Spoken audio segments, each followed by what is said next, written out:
अध्याय 5 कर्म संन्यास योग। कर्म और त्याग का समन्वय। कुरुक्षेत्र का रथ शांत खड़ा है। अर्जुन गंभीर दृष्टि से कृष्ण की ओर देखता है और कहता है, हे केशव, आप कभी कर्म का त्याग श्रेष्ठ बताते हैं तो कभी कर्म करते हुए योग में स्थित रहना। कृपया बताइए, इन दोनों में से कौन सा मार्ग वास्तव में श्रेष्ठ है? कृष्ण हल्के से मुस्कुराए। उनके चेहरे पे ज्ञान की आभा और करुणा का तेज एक साथ झलक रहा था। हे अर्जुन, कर्म संन्यास और कर्म योग दोनों ही मोक्ष के मार्ग हैं, परंतु कर्म योग संन्यास से श्रेष्ठ है, क्योंकि कर्मयोगी कर्म करते हुए भी भीतर से मुक्त रहता है। सच्चा सन्यासी की पहचान। कृष्ण बोले, वह सच्चा सन्यासी है जो न कर्म से घृणा करता है और न कर्म फल की आस रखता है। कर्म का त्याग नहीं, बल्कि फल की आसक्ति का त्याग ही सच्चा सन्यास है।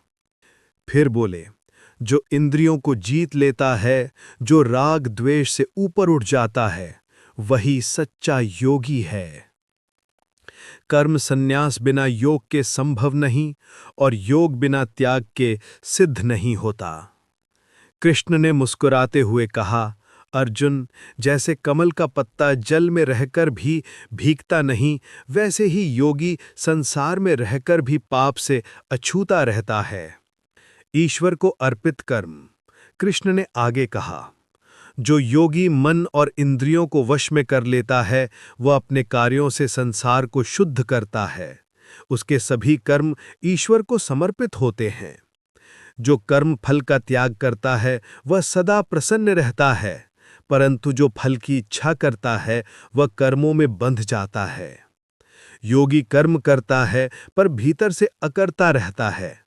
जैसे हवा फूलों की सुगंध छूकर भी बंधती नहीं, वैसे ही योगी कर्मों में रहकर भी मुक्त रहता है। समान दृष्टि वाला ज्ञानी। कृष्ण बोले, जो अपने मन को वश में कर लेता है, वह अपने शरीर में रहते हुए भी कर्मों से अलिप्त होता है। वह जानता है सभी कर्म केवल प्रकृति के गुणों से होते हैं और आत्मा केवल साक्षी है। ज्ञानी की दृष्टि समान होती है।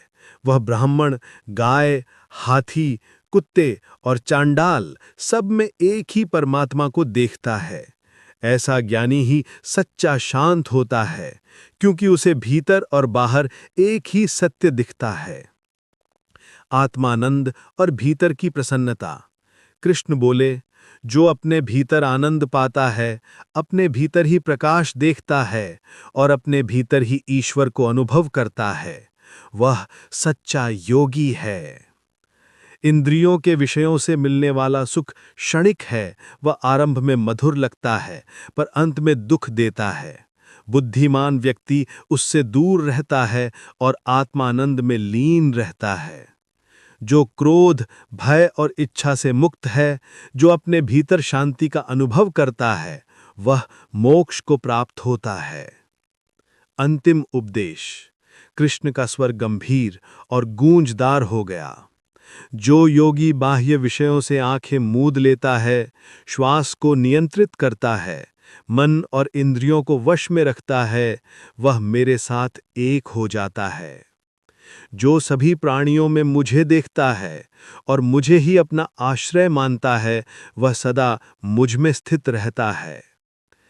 फिर उन्होंने कहा, जो मुझे कर्मों का अधिष्ठाता, सभी लोगों का स्वामी और सब प्राणियों का सच्चा मित्र मानता है, वह शांति को प्राप्त करता है। भावार्थ और सारांश। अध्याय 5। इस अध्याय में श्री कृष्ण ने अर्जुन को सिखाया, सच्चा त्याग कर्म का नहीं, कर्म फल की आसक्ति का त्याग है। योगी कर्म करता है, पर उसका फल ईश्वर को समर्पित करता है।